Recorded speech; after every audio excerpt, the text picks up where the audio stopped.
Hello बच्चों, जो आज का टॉपिक है डिस्कशन के लिए बेटा वो है ट्रिग्नोमेट्रिक आइडेंटिटीज। ठीक है, तो ये बहुत आसान सा टॉपिक है। आप बस बोर्ड पे ध्यान से देखिए और समझिए। इसके बाद हम क्वेश्चन सॉल्व करेंगे तो आपका कॉन्फिडेंस बिल्ड हो जाएगा। ठीक है, इसमें कोई वाली बात नहीं है कि लोग कहते हैं कि ये बहुत डिफिकल्ट सा टॉपिक है, प्रूव करने में बहुत प्रॉब्लम्स आती है। ऐसा कुछ नहीं है, आप प्लीज ध्यान से देखिए बस।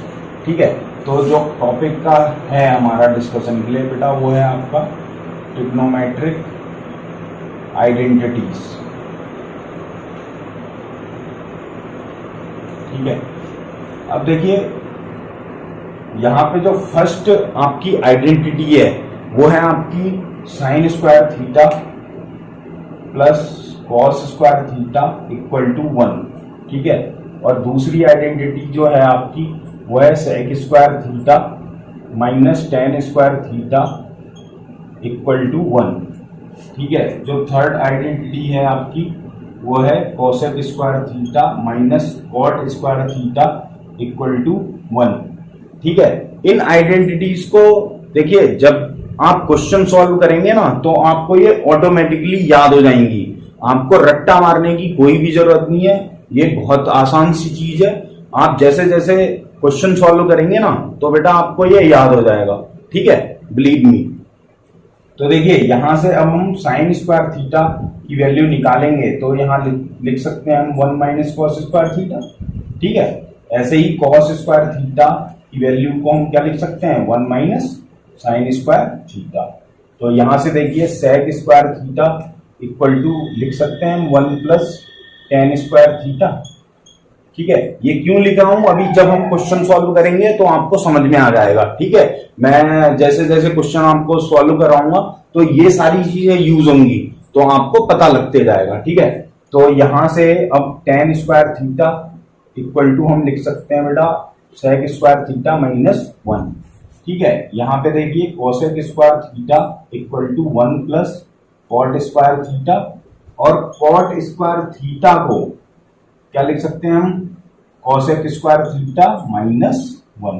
ठीक है, ये तो तीन मेन आइडेंटिटीज हैं 1 2 3।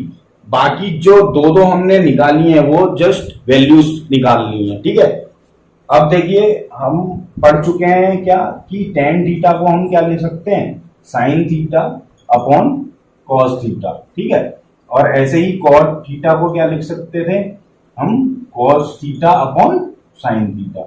ठीक है, तो ये आइडेंटिटीज कुछ हैं, ये बहुत इंपॉर्टेंट है और बहुत सारे क्वेश्चनों में लगभग सभी क्वेश्चनों में ये यूज होती हैं। ठीक है, तो आप इनको एक बार देख लीजिए अच्छे से, और मैं आपको अब एग्जांपल कराता हूं जिससे आपको समझ में आएगा कि इन आइडेंटिटीज का यूज कैसे करना है। ठीक है, तो देख लेते हैं हम लोग। एनसीईआरटी का जो एक्सरसाइज है उसका पहला क्वेश्चन है। देखिए बेटा उस क्वेश्चन में क्या करना है आपको, हमें दिया है sine a sec a and tan a. Sine a sec a tan a, ये ट्रिग्नोमेट्रिक रेशियो जो हैं, इन तीनों ट्रिग्नोमेट्रिक रेशियो को हमको काय में कन्वर्ट करके दिखाना है कॉट ए की फॉर्म में। ठीक है, तो कॉट ए की फॉर्म का मतलब क्या है कि हम साइन ए को कॉट ए की फॉर्म में क्या लिखेंगे, ऐसे ही सेक ए को कॉट ए की फॉर्म में क्या लिख सकते हैं और टेन ए को कॉट ए की फॉर्म में क्या लिख सकते हैं। तो देखिए ये तो आपको पता है कि टेन ए को हम क्या लिख सकते हैं बेटा 1 अपॉन कॉट ए। ठीक है, तो इसका आंसर तो आपको पता है। ठीक है, क्योंकि टेन और कॉट एक दूसरे के अपोजिट होते हैं और अपोजिट का मतलब क्या होता है 1 अपॉन जो दूसरा वाला ट्रिग्नोमेट्रिक रेशियो है। ठीक है, बात आती है बेटा साइन ए और सेक ए की। तो देखिए यहां पे अब हम क्या कर सकते हैं, देखिए साइन को हमें कन्वर्ट करना है कॉट ए में, तो आइडेंटिटी की तरफ चलें तो कॉट ए में हम एक ही आइडेंटिटी जानते हैं। देखिए जो अभी हमने पढ़ा था वो होता है 1 प्लस कॉट स्क्वायर ए। अब यहां पे थीटा हो या ए, कुछ भी हो सकता है, ठीक है बेटा। तो यहां पे देखिए क्या होता है, ये कोसेक स्क्वायर ए, ठीक है। तो देखिए ये तो कॉट में है, ये 1 कांस्टेंट है, ठीक है। तो कोसेक और साइन में कुछ रिलेशन होता है, हाँ जी होता है। कोसेक को हम क्या लिख सकते हैं, 1 अपॉन साइन स्क्वायर ए, ठीक है। और कॉट में ही कन्वर्ट करना है तो इसको हम कुछ भी नहीं करेंगे। ध्यान से देखना बेटा, बहुत इंपॉर्टेंट चीज है ये, क्योंकि कोसेक स्क्वायर ए को हम 1 अपॉन साइन स्क्वायर ए लिख सकते हैं। क्यों लिख सकते हैं कि कोसेक ए जो था वो साइन ए का अपोजिट होता था, और अपोजिट का मतलब है 1 अपॉन करके लिखना, ठीक है। और स्क्वायर था तो स्क्वायर आ जाएगा यहां पे, बाकी ये सेम रहेगा, ठीक है। अब देखिए हमें साइन ए को कन्वर्ट करना था ना कॉट ए में, तो यहां से देखिए साइन स्क्वायर ए इधर ला रहा हूं और ये पूरा टर्म इधर आ गया, ठीक है। तो sine square a equal to 1 upon 1 plus cot square a. तो यहां पे देखिए साइन स्क्वायर ए की वैल्यू आई है हमारे पास, हमें कितना लाना है, साइन ए। तो मैं क्या करूंगा, यहां से जो स्क्वायर था यहां पे आके क्या बन गया, स्क्वायर रूट, तो 1 प्लस कॉट स्क्वायर ए। तो देखिए बेटा जो स्क्वायर रूट ऑफ 1 होता है वो कितना होता है, 1, और ये रहेगा आपका square root of 1 plus cot square a, ठीक है। तो देखिए हम जो साइन ए को क्या लिखते हैं, कॉट की टर्म में 1 upon square root of 1 plus cot square a, ठीक है।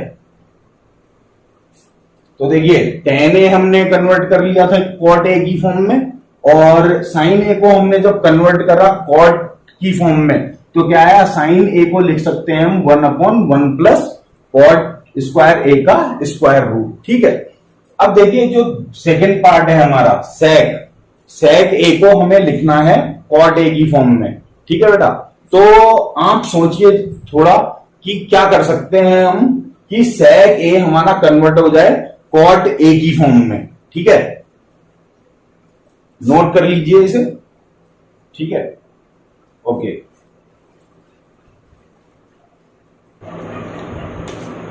देखिए बेटा अब हमें कन्वर्ट करना है सेक ए को कॉट ए की फॉर्म में, ठीक है। तो अब हम क्या करेंगे, हम जानते हैं 1 प्लस टेन स्क्वायर ए को हम क्या लिखते हैं, सेक स्क्वायर ए, ठीक है। तो हम क्या करेंगे, अब 10 को हम लिख सकते हैं ना 1 अपॉन कॉट स्क्वायर ए, ठीक है। तो यहां पे देखिए 1 अपॉन कॉट स्क्वायर ए लिख दिया, और यहां पे कितना बचा, सेक स्क्वायर ए, ठीक है। इसको थोड़ा सा सॉल्व कर लीजिए, कॉट स्क्वायर ए एलसीएम आ गया, और cot square a plus 1 equal to sec square a, ठीक है। तो अब देखिए सेक ए की वैल्यू कितनी हो जाएगी बेटा, square root of cot square a plus 1 upon cot square a. तो देखिए हम इसको क्या ले सकते हैं, sec a equal to square root of cot square a plus 1 और अपॉन कॉट स्क्वायर ए का स्क्वायर रूट होगा तो कितना आ जाएगा बेटा, कॉट ए, ठीक है। तो ये हमने सेक ए को कन्वर्ट कर लिया कॉट ए की फॉर्म में, ठीक है। अभी इसके आगे और